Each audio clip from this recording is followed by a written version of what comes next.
এটি হচ্ছে ইরানের তৈরি শাহেদ 136 ড্রোন। কেন সস্তা এই ড্রোনকে ইন্টারসেপ্ট করতে যুক্তরাষ্ট্র ও ইসরায়েলের মিলিয়ন ডলারের ইন্টারসেপ্টর মিসাইল প্রয়োজন? কিভাবে এই সামান্য ড্রোনটির কাছে যুক্তরাষ্ট্র ও তার মিত্ররা দিশাহারা? আজকে আমরা ভিডিওতে সেটাই জানার চেষ্টা করব। শাহেদ 136 এটি নিজেই একটি ক্ষেপণাস্ত্র। একে বলা হয় লয়টারিং মিউনেশন বা কামিকাজি ড্রোন। মানে এটি টার্গেটের উপর ঘুরতে থাকে, সঠিক মুহূর্তে ড্রাইভ করে নিজেই বিস্ফোরিত হয়। ড্রোনটির দৈর্ঘ্য 3.5 মিটার বা 11 ফিট, উইং স্প্যান 2.5 মিটার বা 8 ফিট, ওজন প্রায় 200 কেজি এবং এটি 30 থেকে 50 কেজি বোমা বহনে সক্ষম। সর্বোচ্চ রেঞ্জ 2500 কিলোমিটার পর্যন্ত, গতি ঘন্টায় 185 কিলোমিটার। এর দাম মাত্র $20,000 থেকে $50,000। এই ড্রোনটি সহজেই যে কোনো জায়গা থেকে ও মোবাইল লঞ্চিং এর মাধ্যমে উৎক্ষেপণ করা যায়। যদি আমরা ড্রোনের রেঞ্জটা দেখি, এই ড্রোনের রেঞ্জের মধ্যে মধ্যপ্রাচ্যের যতগুলো দেশ আছে, তার মানে ইসরায়েল সহ সৌদি আরব, কাতার, আরব আমিরাত, জর্ডান, সব দেশেই এই ড্রোন সহজে হামলা করতে পারে।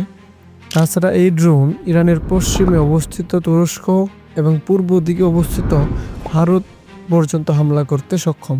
তাই বলা যায় ইরানের এই ড্রোনের রেঞ্জের আশেপাশেই রয়েছে এশিয়া আর ইউরোপের অনেক গুরুত্বপূর্ণ দেশ। এই ড্রোনগুলোর কিছু বৈশিষ্ট্যের মধ্যে অন্যতম হলো এটি সামান্য উচ্চতা দিয়ে উঠতে পারে, এতে এদের সহজে রাডার দিয়ে ডিটেক্ট করা যায় না, আর নিজে থেকে সহজে টার্গেট শনাক্ত করতে পারে ও টার্গেট ধ্বংস করে দেয়। এখন যদি একগুচ্ছ ড্রোন কোনো নির্দিষ্ট দিকে হামলা করে তাহলে কি হবে? একগুচ্ছ ড্রোনকে প্রতিহত বা ধ্বংস করতে যুক্তরাষ্ট্র ও তার মিত্রদের প্রয়োজন ইন্টারসেপ্টর মিসাইল। ইন্টারসেপ্টর মিসাইলের মধ্যে যুক্তরাষ্ট্র ও তার মিত্ররা ব্যবহার করে প্যাট্রিয়ট মিসাইল সিস্টেম, তারপর থার্ড মিসাইল সিস্টেম, তৃতীয়ত আছে ইসরায়েলের আয়রন ডোম, চতুর্থতে David sling. Shahed 136 pre program GPS টার্গেটে চলে, যা জ্যাম করা অত্যন্ত কঠিন। এখন মজার বিষয় হলো ইরানের ড্রোন তুলনামূলক অনেক সস্তা, এর কাঁচামাল অনেক সহজলভ্য, কিন্তু যুক্তরাষ্ট্র ও ইসরায়েলের এই প্রতিরক্ষা ব্যবস্থার দাম অনেক বেশি।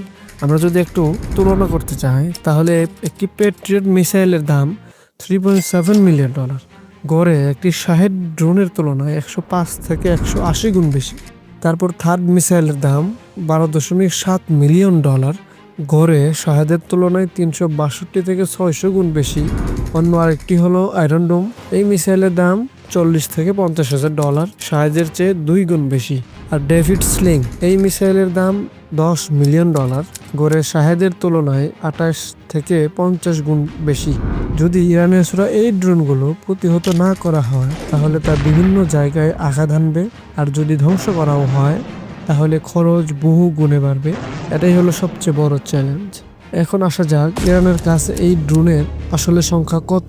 ইরানের শাহেদ ড্রোনের সঠিক সংখ্যা গোপন রাখা হলেও সাম্প্রতিক যুদ্ধ পরবর্তী বিশ্লেষণ এবং গোয়েন্দা প্রতিবেদন অনুযায়ী যুদ্ধ শুরুর আগে ইরানের কাছে প্রায় 80,000-এর বেশি শাহেদ 136 ড্রোনের বিশাল মজুদ ছিল। ধারণা করা হচ্ছে ইরান মাসে প্রায় 1,000 থেকে 10,000 পর্যন্ত শাহেদ ড্রোন তৈরি করতে সক্ষম। এই যুদ্ধে উৎপাদন কেন্দ্র ক্ষতিগ্রস্ত হলেও ডিজাইনের সরলতার কারণে সম্পূর্ণ বন্ধ নয়। ভূগর্ভস্থ কারখানা সহ সামান্য একটি গ্যারেজে এটি উৎপাদন চলতে পারে। এত সব ড্রোন মোকাবেলা করার জন্য এত আকাশ প্রতিরক্ষা ব্যবস্থা তাদের নেই। তাছাড়া ইরানের আরও তাদের স্বল্প ও মাঝারি পাল্লার শক্তিশালী মিসাইল তো আছেই, যা দিয়ে নির্ভুলভাবে নির্দিষ্ট অবস্থানে আঘাত হানতে সক্ষম। যদি অনেক ড্রোন ও মিসাইল দিয়ে একসাথে হামলা করা হয় তাহলে যুক্তরাষ্ট্র ও ইসরায়েলের আকাশ প্রতিরক্ষা ব্যবস্থাকে সহজে ধোঁকা দেওয়া সম্ভব। একে বলে স্যাচুরেশন অ্যাটাক, মানে বেশি প্রতিরক্ষা ব্যবস্থার ধারণ ক্ষমতার চেয়ে বেশি লক্ষ্য একসঙ্গে ছোড়া। এতে ইন্টারসেপ্টর মিসাইলগুলো সঠিকভাবে টার্গেট শনাক্ত করতে পারে না। সর্বোপরি বলা যায় ইরানের এই কম দামি ড্রোন যুক্তরাষ্ট্র ও তার মিত্রদের এত বড় চ্যালেঞ্জের মুখে ফেলেছে, যা যুদ্ধে ইরানকে এক ধাপ এগিয়ে রেখেছে। ভিডিওটি ভালো লাগলে লাইক, কমেন্ট ও সাবস্ক্রাইব করে আমাদের সাথে থাকবেন।